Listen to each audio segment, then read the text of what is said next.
नमस्ते दोस्तों। आज की कहानी है विश्वास की शक्ति, माँ कुष्मांडा की कृपा। आप सभी को नवरात्रि की बहुत बहुत शुभकामनाएं। रामपुर के एक छोटे से गांव में राहुल नाम का युवक रहता था। उसके पिता एक गरीब किसान थे और उनके पास धन की कमी थी। फिर भी राहुल के दिल में शिक्षा प्राप्त करने की एक अद्भुत इच्छा थी। उसकी आंखों में जिज्ञासा की चमक थी और वह कॉलेज जाने का सपना देखता था। राहुल बहुत ही प्रतिभाशाली था। उसके शिक्षक उसकी बुद्धि की प्रशंसा करते थे और वह हर परीक्षा में उत्कृष्ट अंक प्राप्त करता था। लेकिन उसके पास एक ऐसी छाया थी, स्वाभिमान की छाया। जब भी वह सामूहिक सभा के सामने खड़ा होता, उसका दिल तेजी से धड़कता, हाथ पसीने से भीग जाते थे। सारे गांव में उसकी बात करने की क्षमता की अभाव था। कॉलेज से डिग्री प्राप्त करने के बाद राहुल को असलियत का सामना करना पड़ा। उसके साथ ही प्रतिष्ठित कंपनियों में नौकरियां प्राप्त हो रही थी, जबकि वह तो इंटरव्यू के सामने खड़ा होने में भी असमर्थ था। उसकी आत्मविश्वास की कमी ने उसे पीछे की ओर खींच लिया।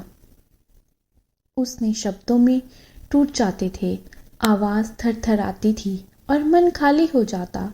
राहुल जहां भी इंटरव्यू देता, निराशा ही हाथ लगती थी।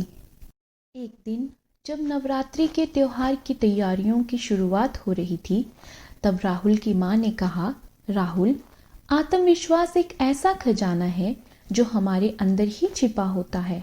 तुम्हारी असमर्थता को तुम्हारे अंदर से ही दूर करने की आवश्यकता है। उन्होंने बताया कि माँ कुष्मांडा की पूजा करने से उसकी समस्याओं का समाधान हो सकता है। नवरात्र के चौथे दिन नवदुर्गा के चतुर्थ रूप माँ कुष्मांडा की पूजा करने का विधान है। ब्रह्मांड की रचना करने के कारण इन्हें कुष्मांडा कहा गया है।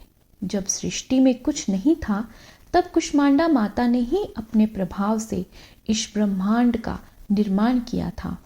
इसीलिए इन्हें सृष्टि की रचयिता भी कहा गया है। इनकी पूजा से भक्तजनों के सभी रोग दूर हो जाते हैं तथा वे हमेशा स्वस्थ रहते हैं। देवी कुष्मांडा की सवारी सिंह है, इसीलिए वे हमेशा सिंह पर विराजमान रहती है। इनकी 8 भुजाएं हैं, इसीलिए ये अष्टभुजा देवी के नाम से भी प्रख्यात हैं। इनकी भुजाओं में कमंडल, धनुष, बाण, कमल का पुष्प, चक्र, गदा, अमृत कलश तथा जापमाला होती है। यह जापमाला अष्ट सिद्धियों तथा निधियों को देने वाली होती है। माँ कुष्मांडा माँ दुर्गा का एक ऐसा रूप है जिसे सृष्टि की रचना करने वाली बताया गया।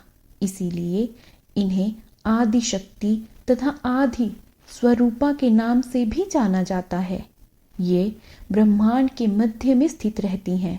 साथ ही सूर्य के तेज को वहन करने भी यह उनके आभामंडल के मध्य में स्थित हैं। अर्थात सूर्य के तेज व गर्मी को सहन करने की शक्ति माता में है। राहुल ये सब सुनकर बहुत प्रभावित हुआ और अपनी माँ की सलाह मानी और नवरात्रि के दौरान माँ कुष्मांडा की पूजा की। वह अपनी मनोकामनाएं माँ के सामने मांगने लगा।